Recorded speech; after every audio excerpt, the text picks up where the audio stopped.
कंस का अक्रूर को नंदगांव जाने की आज्ञा देना और केशी का वध तथा भगवान के पास नारद का आगमन।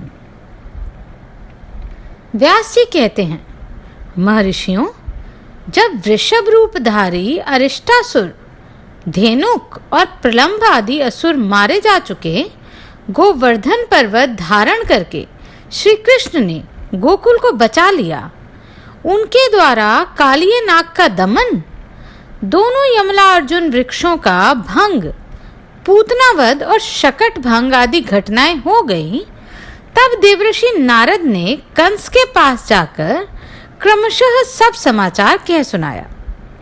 यशोदा और देवकी के बालकों में जो अदला बदली हुई, वहां से लेकर अरिष्ट वध तक की सारी बातें नारद जी के मुख से सुनकर खोटी बुद्धि वाले कंस ने वसुदेव जी के प्रति बड़ा क्रोध किया और समस्त यादवों की सभा में अत्यंत रोष पूर्वक उलाहना देकर उसने यदुवंशियों की बड़ी निंदा की। फिर आगे के कर्तव्य के विषय में इस प्रकार विचार किया, बलराम और कृष्ण दोनों अभी बालक हैं, जब तक वे युवा होकर अत्यंत बलवान नहीं हो जाते तब तक ही मुझे उनका वध कर डालना चाहिए। युवा होने पर तो वे मेरे काबू के बाहर हो जाएंगे। यहाँ महापराक्रमी चाणूर और बलवान मुष्टिक दोनों पहलवान मौजूद हैं। इनके द्वारा मल्ल युद्ध में उन दोनों मत वाले बालकों को मरवा डालूंगा। धनुष यज्ञ नामक उत्सव देखने के बहाने दोनों को ब्रज से बुलाकर ऐसा यत्न करूंगा जिससे उनका नाश हो जाए। इस प्रकार सोच विचार कर दुष्टात्मा कंस ने बलराम और श्री कृष्ण को मार डालने का निश्चय किया और वीरवर अक्रूर को बुलाकर कहा, दानपते, तुम मेरी प्रसन्नता के लिए एक बात मानो। यहाँ से रथ पर बैठकर नंदगांव जाओ। वहाँ वसुदेव के 2 पुत्र हैं जो मेरा विनाश करने के लिए विष्णु के अंश से उत्पन्न हुए हैं। वे दोनों दुष्ट बढ़ते जा रहे हैं। चतुर्दशी को धनुष यज्ञ का उत्सव होने वाला है। उसमें कुश्ती लड़ने के लिए उन दोनों को बुला लाओ। मेरे 2 पहलवान चाणूर और मुष्टिक दाव पेच में बहुत कुशल हैं। इनके साथ यहाँ उन दोनों की कुश्ती हो और सब लोग देखें। वसुदेव के दोनों पापी पुत्र अभी बालक ही हैं। द्वार पर आते ही उन दोनों को महावत की प्रेरणा से मेरा कुवल्या पीड़ हाथी मार डालेगा। उन दोनों को मारकर मैं दुष्ट बुद्धि वाले वसुदेव, नंद और अपने पिता उग्रसेन को भी मौत के घाट उतार दूंगा। तत्पश्चात समस्त गोपों का गोधन और सारा वैभव छीन लूंगा, क्योंकि वे दुष्ट मेरे वध की इच्छा करते हैं। दानपते, तुम्हारे सिवा ये सभी यादव बड़े दुष्ट हैं, अतः मैं क्रमशः इनका भी वध करने के लिए प्रयत्न करूंगा। तदनंतर यादवों से रहित ये समस्त अकंटक राज्य अकेला ही भोगूंगा। अतः वीर, तुम मेरी प्रसन्नता के लिए वहां जाओ। गोपों से ऐसा कहना जिससे वे भैंस का घी, दही आदि उपहार की वस्तुएं लेकर शीघ्र यहाँ आए। अक्रूर जी बड़े भगवत भक्त थे। कंस के इस प्रकार आदेश देने पर उन्हें बड़ी प्रसन्नता हुई। इसी बहाने कल भगवान श्री कृष्ण के दर्शन तो करूंगा, इस विचार ने उन्हें उतावला बना दिया। राजा कंस से बहुत अच्छा कहकर अक्रूर जी शीघ्र ही रथ पर सवार हुए और मथुरापुरी से निकलकर नंदगांव की ओर चल दिए। इधर कंस का दूत महाबली केशी कंस के ही आदेश से वृंदावन में आया। श्री कृष्ण चंद्र का वध करना ही उसकी यात्रा का उद्देश्य था। उसने घोड़े का रूप धारण कर रखा था। वह अपनी टापों से पृथ्वी को खोदता, गर्दन के बालों से बादलों को उड़ाता तथा वेग से उछलकर चंद्रमा और सूर्य के भी मार्ग को लांघता हुआ गोपों के समीप आया।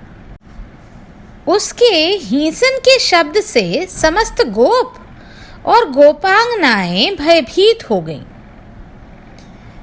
उनकी त्राही त्राही की पुकार सुनकर भगवान श्री कृष्ण जलपूर्ण मेघ की गर्जना के समान गंभीर वाणी में इस प्रकार बोले, गोपालगण, इस केशी से डरने की आवश्यकता नहीं। आप लोग तो गोप जाति के हैं। इस तरह भय से व्याकुल होकर अपने वीरोचित पराक्रम का लोप क्यों कर रहे हैं? अरे, इस दैत्य में शक्ति ही कितनी है, ये हमारा क्या कर लेगा?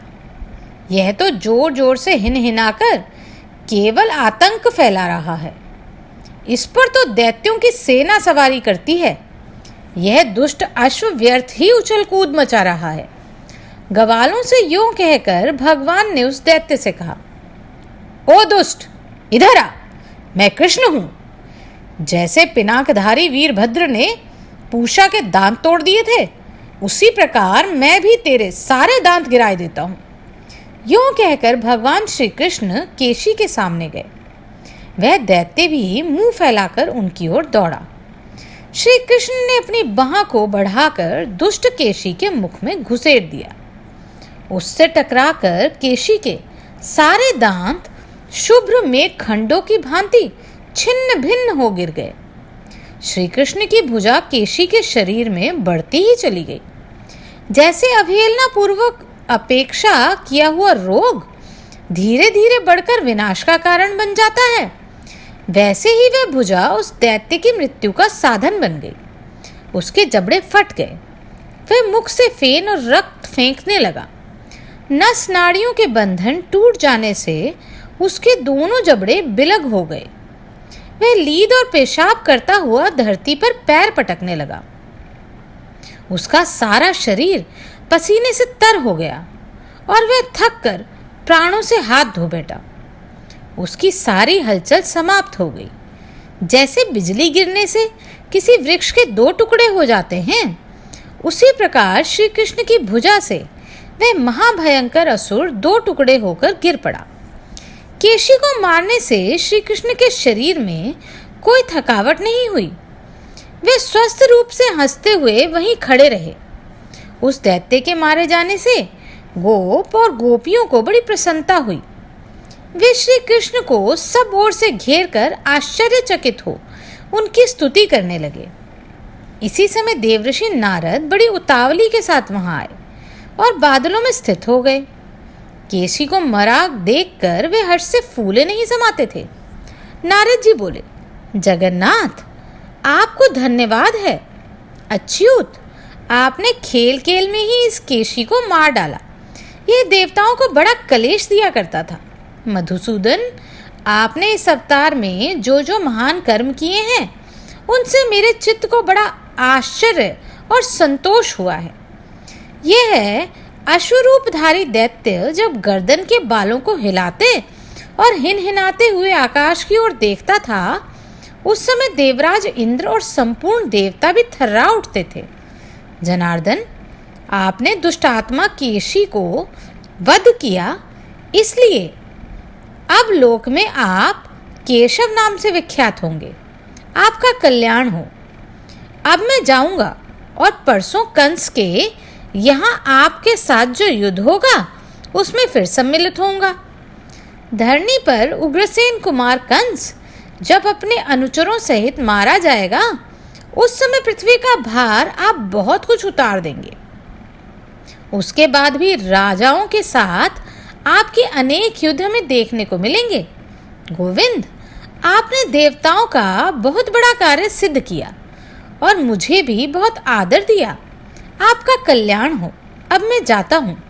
यूं कहकर नारद जी चले गए। तब श्री कृष्ण अत्यंत सौम्य भाव से ग्वालों के साथ गोकुल में लौट आए।